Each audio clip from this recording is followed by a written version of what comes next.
Speaker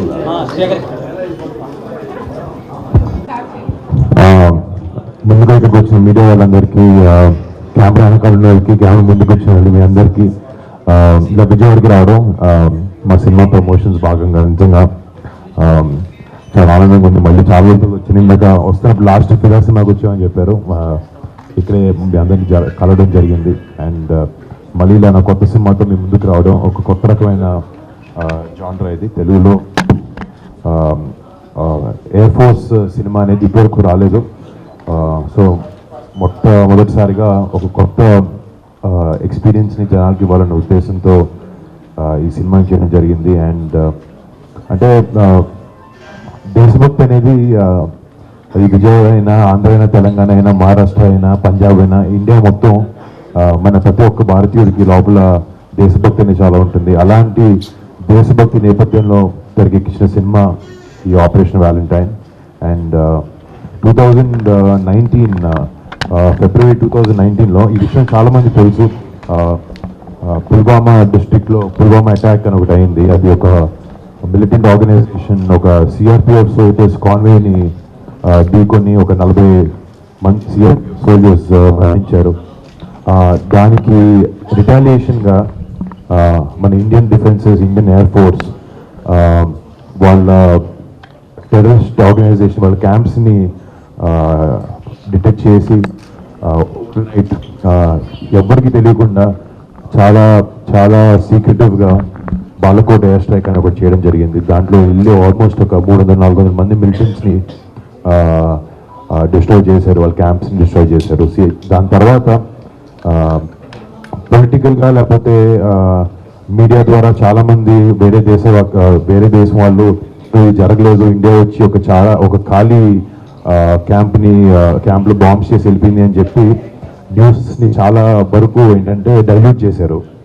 but మన భారతదేశంలో ఉన్న పౌరులందరికీ, మన డిఫెన్సెస్కి తెలుసు,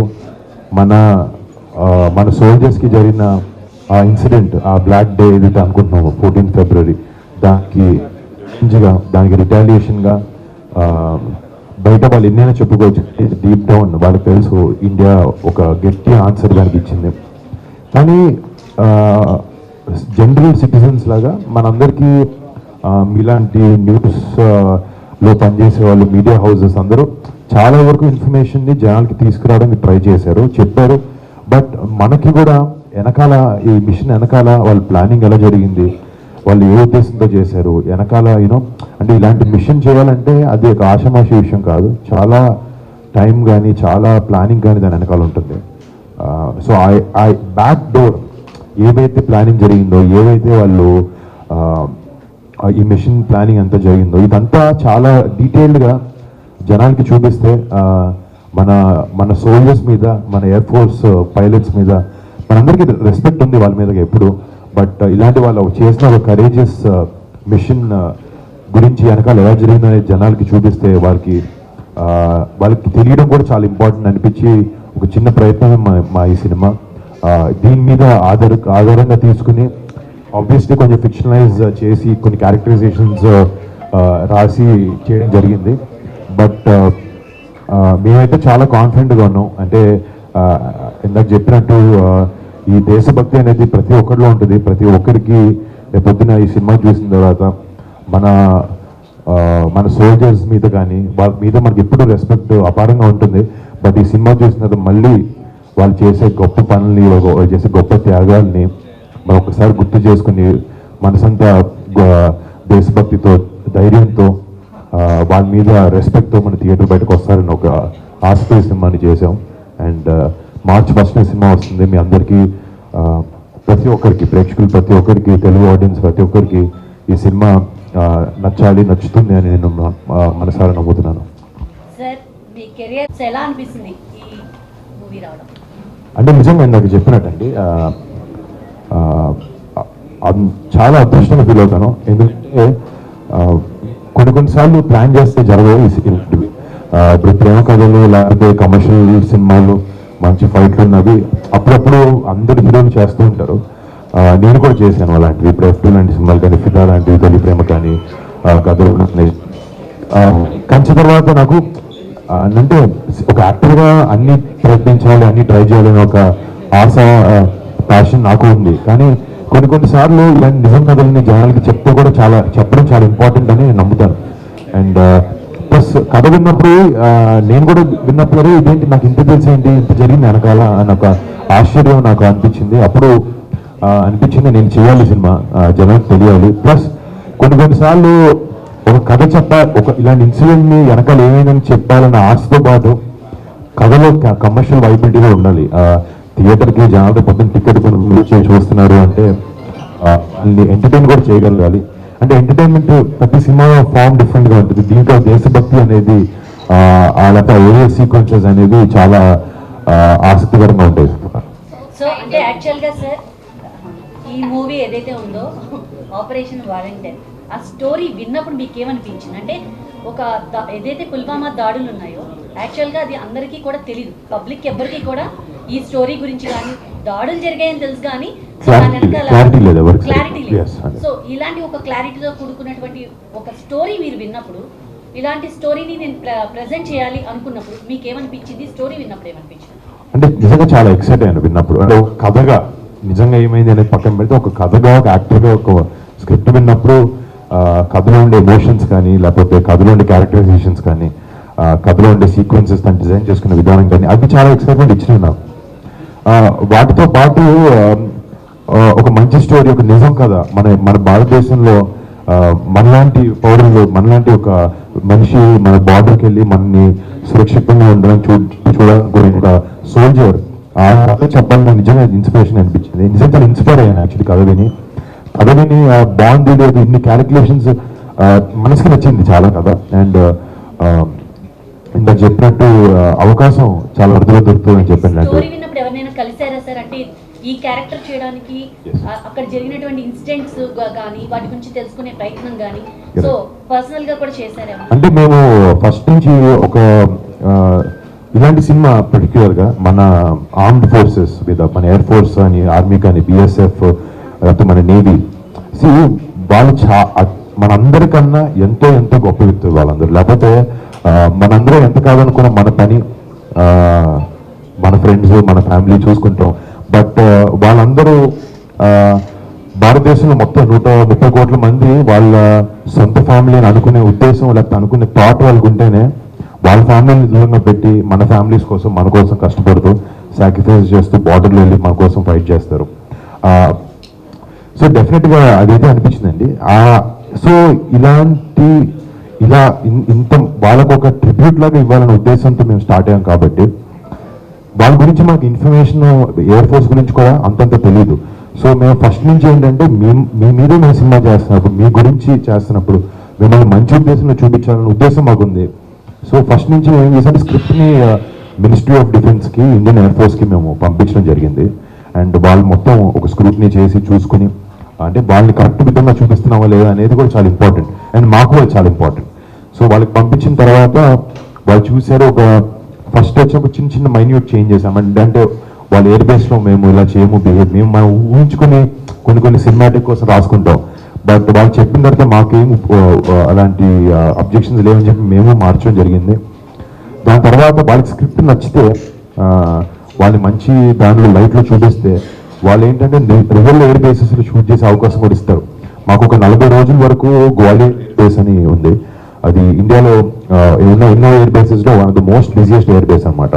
సో రోజు ఒక 40-50 టేక్ ఆఫ్ ల్యాండింగ్స్ అవుతూ ఉంటాయి. చాలా బిజియెస్ట్ ఎయిర్ బేస్ అది. సో అక్కడ పర్మిషన్ మాకు ఇచ్చారు. అది ఇచ్చినప్పుడు real life air force pilots చాలా మందిని ఎన్నో గొప్ప వాళ్ళ పేర్లు అని నేను చెప్పలేను, బట్ వాళ్ళందరినీ కలవడం ఆ అదృష్టం నాకు దొరికింది. నాకు కూడా ఈ క్యారెక్టర్ ప్లే చేసినప్పుడు నేను ఎంతో ఊహించుకోవచ్చు ఈ క్యారెక్టర్ పేపర్ మీద మేము రాసిన విధానానికి ఇలా చేయొచ్చు అని. ఫిబ్రవరి 14th కూడా మీరు వెళ్ళి కలవడం అయితే జరిగింది. సో పర్సనల్గా అంటే మూవీని పక్కన పెడితే అసలు వాళ్ళ వెళ్ళి వాళ్ళ కుటుంబాలను కలవడం అనేది అది మామూలు విషయం కాదు. సో ఎలా అనిపించింది అప్పుడు? అంటే నిజంగా అదొక చాలా ఎమోషనల్ మూమెంట్ అనమాట నాకు, మా టీం అందరికీ. అంటే కొన్నిసార్లు సినిమా ప్రమోషన్స్కి వెళ్తున్నామా లేకపోతే నిజంగానే మనకు లోపల నుంచి వెళ్తున్నామా అని ఒక ఆలోచించినప్పుడు నాకు వెళ్ళి అనుకుంటారేమో నాకు మొహమాటం ఉండింది, సినిమా కోసం వెళ్తున్నాం కాబట్టి. కానీ వాళ్ళని గొప్ప లైట్లో చూపించాలి, వాళ్ళ సాక్రిఫైజెస్ని చూపించాలి అన్నప్పుడు వాళ్ళ దగ్గరికి వెళ్ళి నివాళులు అర్పించుకోవడంలో నాకు మనసు లోపల నుంచి సంపద అనిపించలేదు. అండ్ ఇలాంటి సినిమా తీసినందుకు నాకు చాలా గర్వంగా కూడా అనిపించింది మన రియల్ హీరోస్ మీద సినిమాలు చేసినప్పుడు. అండ్ డెఫినెట్గా ఆ కుటుంబ సభ్యులు కలిసినప్పుడు కానీ ఒక రకమైన నిజంగా ఒక ఎమోషనల్ మూమెంట్ నాకు మా టీం అందరికి అక్కడ. టైటిల్ గురించి చెప్పండి. Operation Valentine. ఆపరేషన్ అసలు డిఫరెంట్ అన్నమాట. సో ప్రేమ అనేది వచ్చింది ఈ ఆపరేషన్ లో. సో ఎలా ఉండబోతుంది? అండ్ శక్తి గారు ఇంతకుముందు పలాస చేశారు. సో డిఫరెంట్ యాంగిల్ తో వస్తున్నారు. అడగండి ఒక్కొక్కటి అడగండి అంటే మర్చిపోతాను అనుకో. ఫస్ట్ అంటే ఆపరేషన్ వ్యాలంటైన్ ఇందాక మీరు చెప్పినట్టు 14 ఫిబ్రవరి ఈ పుల్వామా అటాక్ జరిగింది. సో ఐ మీన్ నిజంగా జరిగినప్పుడు వాళ్ళకి ఆపరేషన్ పేరు పెట్టుకున్నారు. బట్ మాకు ఆబ్వియస్లీ కొన్ని రియల్ పేర్లు ఎన్ని వాడకూడదు, వాటికి మాకు క్లియరెన్స్ లేదు. బట్ ఆ ఇన్సిడెంట్ ఏదైతే జరిగిందో 14 ఫిబ్రవరి అది వ్యాలంటైన్స్ డే అవ్వడం, ఆ రోజు మనందరం ప్రపంచం దేశం మొత్తం వ్యాలంటైన్స్ డే అంటే గర్ల్ ఫ్రెండ్ లేకపోతే అలాంటివి అలా జోన్లో సెలబ్రేట్ చేసుకుంటూ ఉంటాం. బట్ దాన్ని ఆ పుల్వామా అటాక్ అయితే ఒక బ్లాక్ డే మార్క్ అయింది. సో దానికి రిటాలియేషన్ ఇండియా ఏదైతే ఇచ్చిందో అది 12 రోజుల్లో 1 week 10 days గ్యాప్లో. సో బేసిక్లీ ఈ ఆపరేషన్ అది ఏంటంటే మనం ఆ మిలిటెంట్ ఆర్గనైజేషన్స్కి ఇచ్చే వ్యాలంటైన్ డే రిటర్న్ గిఫ్ట్ అనమాట సినిమాలో. సో అందుకు ఆపరేషన్ వ్యాలంటైన్ అని పేరు పెట్టడం జరిగిందండి. సినిమాలో మీరు కాస్ట్ సిస్టమ్ గురించి ఒక పెద్ద డైలాగ్ అది అందరినీ చాలా ఆకట్టుకున్నారు. అలాంటి డైలాగ్ కానీ జనాల్ని ఆకట్టుకునే విధంగా డైలాగ్స్ వాళ్ళకి రీచ్ అయ్యే విధంగా మెసేజ్ లాంటిది ఏమైనా ఉంటుంది మన డైలాగ్? అంటే సోల్జర్స్ చేసే హీరోయిక్స్ కానీ వాళ్ళు చేసే పనులు కానీ వాళ్ళ సాక్రిఫైజెస్ కానీ వాళ్ళ ఫ్యామిలీ వాళ్ళు అంటే కొన్నిసార్లు నోరు తెరిచి డైలాగ్స్ 100% చాలా మంచిగా ఉన్నాయి సినిమాలో. బట్ నేను అంటున్నాను ఇలాంటి స్టోరీలు చేసినప్పుడు ఇలాంటి స్టోరీలో వాళ్ళు చేసి ప్రతిదీ ఇన్స్పిరేషన్గా ఉంటుంది. ప్రతి దాంతో చాలా కన్వే చేయాలనుకుంటారు. వాళ్ళు ఎలా బిహేవ్ చేస్తారు, నాకు చెప్పినట్టు వాళ్ళ ఫ్యామిలీస్ని పక్కన పెట్టి మన ఫ్యామిలీస్ కోసం ఫైట్ చేస్తుంటారు. వీటన్నిటి నుంచి మనం ఎంతో నేర్చుకోవచ్చు. నేను కలిసినప్పుడు వాళ్ళ స్టోరీస్ విన్నప్పుడు చాలా ఇన్స్పైర్ అయ్యాను అలాంటి విధంగా.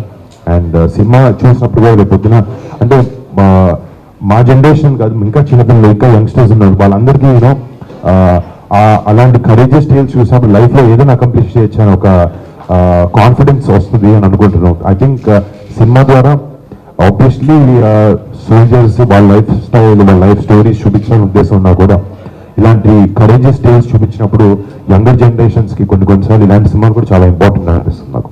సో పవన్ కళ్యాణ్ గారితో మీ కాంబినేషన్ ఆడియన్స్ ఎదురు చూస్తున్నారు. అంటే సాయి ధరమ్ తేజ్ ఆల్రెడీ చేశారు. సో మీ కాంబినేషన్ వస్తే బాగుంటుందని మీ ఫ్యాన్స్ అటు పవన్ కళ్యాణ్ ఫ్యాన్స్ ఎదురు చూస్తున్నారు. వాళ్ళకి ఎప్పుడైనా న్యూస్ చెప్పబోతున్నారా? అంటే ఏది లేదండి, బట్ నాకు కూడా చాలా ఇంట్రెస్ట్ ఉంది ఆ విషయం చేయాలని. బట్ ప్రస్తుతానికైతే ఇది ఎవరి కథ చెప్పడం జరగలేదు. బట్ తేజ్ చేసేది అది బాగా ఆడింది and we are very happy for that. Sir cinema చూస్తే ఒక భారీ బడ్జెట్ సినిమా మీరు చెప్పేదాని ప్రకారం మరి డైరెక్టర్ ఏమో మరి కొత్త చిన్న డైరెక్టర్ అని చెప్పుకోవాలి, ఎలా డీల్ చేస్తారండి మరి? అంటే నేను నమ్మేది ఏంటంటే ఏ ఇండస్ట్రీలో అయినా యంగ్ టాలెంట్, యంగ్ బ్లడ్ ఎప్పటికప్పుడు వస్తుంటే ఒక స్టీరియో టైప్ అవ్వకుండా కొత్త ఐడియాస్తో ముందుకు ఆ ఇండస్ట్రీ ముందుకు కదులుతూ ఉంటుంది. అది ఎప్పుడూ టైం చూసిన ఈరోజు మీరు చూసిన వెటరన్స్ కూడా ఒక టైంలో వాళ్ళు యంగ్ జనరేషన్ యంగ్స్టర్స్ అనమాట.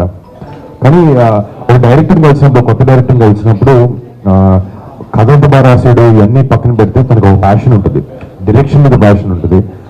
చాలా వరకు ఏంటంటే నేను డైరెక్టర్ అవ్వాలి అని ఒక ప్యాషన్ చాలా ఎక్కువ ఉంటుంది. బట్ ఈ డైరెక్టర్ని కలిసినప్పుడు అబ్బాయి తెలుగు అబ్బాయి కూడా కాదనమాట, అబ్బాయి రాజస్థాన్ నుంచి, తన దగ్గరకు వచ్చి కట్ చేసినప్పుడు సరే డైరెక్షన్ అవకాశం కోసం మాట్లాడుతున్నాడా లేకపోతే తనకి నిజంగా ఈ ఎయిర్ ఫోర్స్ కథ చెప్పాలన్నా అని ఆలోచించినప్పుడు తన కళ్ళలో కనబడింది, తన మాటల్లో అర్థమైంది నాకు.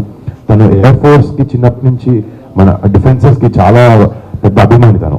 అండ్ వాళ్ళ కథలు చెప్పాలి, వాళ్ళ నిజం స్టోరీస్ చెప్పాలి అనే ఉద్దేశంతో తను ఆ ప్యాషన్తో తను పనిచేసాడు, ప్యాషన్తో రాశాడు. ప్లస్ తను నాతో పనిచేయక ముందు కూడా, నా కథ చెప్పక ముందు కూడా తను ఎయిర్ ఫోర్స్తో కానీ ఆర్మీతో కానీ వాళ్ళకి షార్ట్ ఫిల్మ్స్ అన్ని షూట్ చేస్తుంటారు. ప్లస్ తను విఎఫ్ఎక్స్ సూపర్వైజర్ వరకు పనిచేశాడు. అంటే తను ఒకే క్రాఫ్ట్ కాకుండా అన్ని క్రాఫ్ట్స్లో తనకి బాగా హోల్డ్ ఉందని తను కలిసినప్పుడు జరిగింది. ప్లస్ తను ఏంటంటే రాకముందే తనకి ఎయిర్ ఫోర్స్ మీద ఉండే ప్యాషన్తో ఎండ్ రన్ అని చెప్పి ఒక 10-minute షార్ట్ ఫిల్మ్ ఒకటి తీసి, అంటే ఇలాంటి మూవీస్ ఎక్కువ బాలీవుడ్ ప్రేక్షకులు యాక్సెప్ట్ చేస్తారు. మన టాలీవుడ్ వచ్చేసరికి ప్రేమ 4 పాటలు 4. అంటే ఇలాంటి మూవీస్ యాక్సెప్ట్ చేసే అవకాశం ఉందా? అంటే మీరు చేశారు కానీ జనరల్ మీరు కూడా చాలా సినిమాలు చూసి ఉంటారు. మీకు అనేది ఏంటంటే సినిమాని కరెక్ట్ విధంగా చూపిస్తే, కరెక్ట్ ఎమోషన్స్ పెడితే 100% ఏ ఆడియన్స్కైనా అది మనసుకు దగ్గర అవుతుంది సినిమా. బట్ అంటే ఏ సినిమా అయినండి, ఏ నేపథ్యం అయినా తీసుకొని, ఏ బ్యాక్డ్రాప్ అయినా తీసుకొని, ఎమోషన్ స్ట్రాంగ్గా ఉంటే అది ఏ లాంగ్వేజ్ అయినా, మీకు రేపు పొద్దున హిందీ సినిమా చూపించినప్పుడు మీకు హిందీలో అన్ని పదాలు అర్థమైనా అర్థం కాకపోయినా, ఒక మలయాళం సినిమా చూసినప్పుడైనా ఎమోషన్ కంటెంట్ బాగుంటే మీకు డెఫినెట్గా మిమ్మల్ని ఆకట్టుకుంటుంది. ఈ సినిమా ఇంతకుముందు ఎందుకు ఎవరు ట్రై చేయలేదో నాకు తెలీదు. బట్ ఒక యాక్టర్గా నాకు మంచి కంటెంట్ రావాలి, వస్తే జనాలు ఆదరిస్తారనే ఒక ధైర్యం, కాన్ఫిడెన్స్ నాకు ఎప్పుడు ఉంది. ఎందుకంటే ఇప్పుడు 2015లో కంచె లాంటి సినిమా నిజంగా ఒక ఎక్స్పెరిమెంటల్ ఫిల్మ్. ఆ టైంలో అలాంటి స్క్రీన్ ప్లే కానీ, అలాంటి క్యారెక్టరైజేషన్స్ కానీ, వెళ్ళి వార్ సినిమా కానీ అలాంటి. బట్ ఇప్పుడు చూస్తే మీరు జనాల్లో సినిమా చూసే విధానం కానీ అన్నీ చాలా వరకు మారుతూ ఉన్నాయి. అండ్ ఇంట్రెస్ట్ డిఫరెన్స్ వస్తూ ఉన్నాయి. ఇప్పుడు ఏంటంటే వైడ్ యాక్సెప్టెన్స్ వచ్చింది జనాలకి. బట్ అల్టిమేట్గా అది 20-30 ఏళ్ళ క్రితంకి వెళ్ళినా లేకపోతే ఇంకో 10 ఏళ్ళ తర్వాత అయినా కూడా ఎమోషన్ అనేది సినిమాలో గట్టిగా ఉంటే, బలంగా ఉంటే ఏ సినిమా అయినా జనాన్ని ఆకట్టుకోగలుగుతుంది. అండ్ అలాంటిది ఈ సినిమాలో టన్నుల్లో ఉంది ఎమోషన్. అది రేపు అందరికీ డెఫినెట్గా కనెక్ట్ అవుతుంది అనుకుంటున్నాను. మీరు చెప్పండి.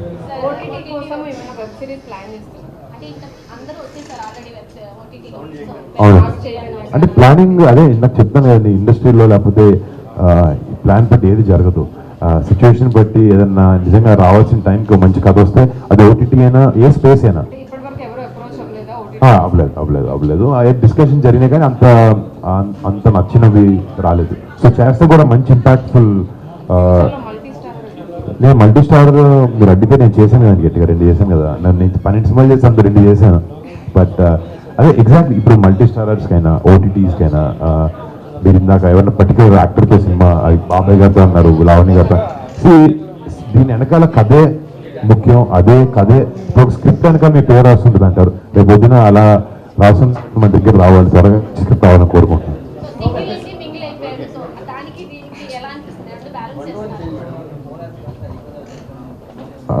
అంటే ఒక డిఫరెన్స్ ఏం పెద్ద ఏం లేదు. ఎందుకంటే మేము బాగా ఒక 5-6 ఏళ్ళ నుంచి మాకు ఇద్దరు పరిచయం ఉంది కాబట్టి పెద్ద డిఫరెన్స్ లేదు. ఇద్దరు ఫ్రెండ్స్లో ఉన్నాం, ఇప్పుడు ఒకే ఇంట్లో ఉంటున్నాం అంతే. థ్యాంక్ యూ అందరికీ.